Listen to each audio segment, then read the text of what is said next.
ప్రజా పంపిణీ వ్యవస్థ ద్వారా పేదలకు నాణ్యమైన బియ్యాన్ని మా ప్రభుత్వం సరఫరా చేస్తోంది.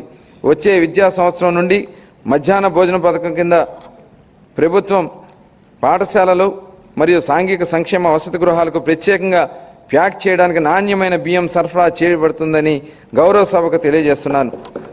గత ప్రభుత్వం నిర్లక్ష్యం చేసిన ధాన్య సేకరణ ప్రక్రియను మా ప్రభుత్వం మెరుగుపరిచింది. వ్యవసాయం రాబడిలో వరి కొనుగోలుకు ఇచ్చే మద్దతు ధర ముఖ్యమైనది అని మనందరికీ తెలుసు. 2024 ఖరీఫ్ కాలానికి గాను 5.50 లక్షల మంది రైతులకు 32.7 లక్షల మెట్రిక్ టన్నుల ధాన్యం కొనుగోలుకు గాను మా ప్రభుత్వం 7,564 కోట్ల రూపాయలను 45 గంటల లోపునే చెల్లించడం జరిగిందని గౌరవ సభకు గర్వంగా తెలియజేస్తున్నాను. వాస్తవానికి 90% మంది రైతులు 24 గంటల్లోనే చెల్లింపులు జరిగాయి. గత ప్రభుత్వం హయాంలో పెండింగ్లో ఉంచిన ధాన్యం కొనుగోలు చెల్లింపులకు సంబంధించి 1,674 కోట్ల రూపాయలను మా ప్రభుత్వం చెల్లించింది. తన సోదరీమణులకు వంటింటి కష్టాల నుండి గట్టెక్కించడానికి